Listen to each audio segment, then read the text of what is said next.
دوستو السلام علیکم۔ آج ہم جانیں گے پھر جنگ یرموک کے بارے میں، جس میں مسلمانوں کی تعداد بہت کم تھی اور کافروں کی تعداد بہت زیادہ تھی، رومیوں کی تعداد بہت زیادہ تھی اور مسلمانوں کے حوصلے بہت سرشار تھے۔ یرموک کی جنگ میں کافروں کی تعداد 3 لاکھ اور مسلمانوں کی تعداد 60,000 تھی۔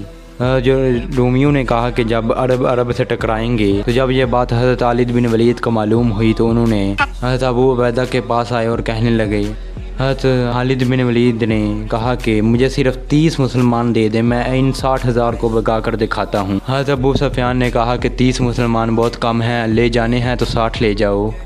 حضرت خالد بن ولید کی قیادت میں 60 مسلمان اور 60,000 رومیوں نے مسلمانوں پر حملہ کیا۔ جب رومیوں نے دیکھا کہ مسلمان کم تعداد میں آ رہے ہیں تو اس نے کہا کہ مسلمان صلح کرنے آ رہے ہیں۔ حضرت خالد بن ولید نے کہا کہ میرا ایک آدمی تیرے 60 آدمیوں کے برابر ہے، اور 60 مسلمان 60,000 کے لشکر پر ٹوٹ پڑے اور مسلمانوں نے بہت بہادری کے ساتھ اس جنگ کو، کیونکہ ان کے رومیوں کے پاس 6,000 عرب عصائی بھی تھے۔ جب حضرت خالد بن ولید کو یہ معلوم ہوا تو انہوں نے صرف حضرت عبیدہ سے صرف 30 سپاہی مانگے، لیکن حضرت ابو سفیان نے کہا کہ لے جانے ہیں تو 60 لے جاؤ، کیونکہ مسلمان 60 تھے اور کافی 60,000 تھے۔ حضرت ابو عبیدہ بن جراح نے حضرت خالد بن ولید کو آرمی چیف بنا دیا۔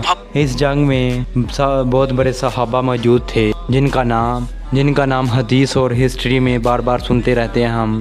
اگزامپل کے طور پر مثلاً ابو ذر غفاری، ابو ہریرہ، عبداللہ بن عمر، ابو ایوب انصاری، اور 70 سال کی عمر میں عمار بن یاسر، جن کے ماں باپ اسلام کے پہلے شہداء تھے، اور یہ سب اس جنگ میں موجود تھے۔ اس سے حضرت ابو بکر رضی اللہ تعالیٰ عنہ اور حضرت عثمان رضی اللہ تعالیٰ عنہ کے بیٹے بھی اس جنگ میں شامل تھے۔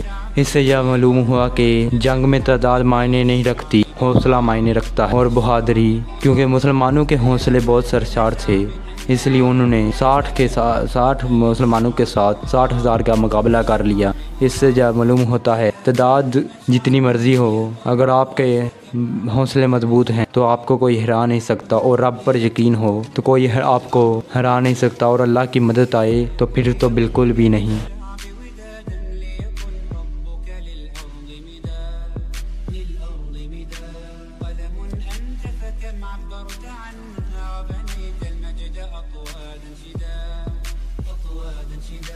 أنت يا ملهم شعب أن يبروا عشت كم حققت للشعب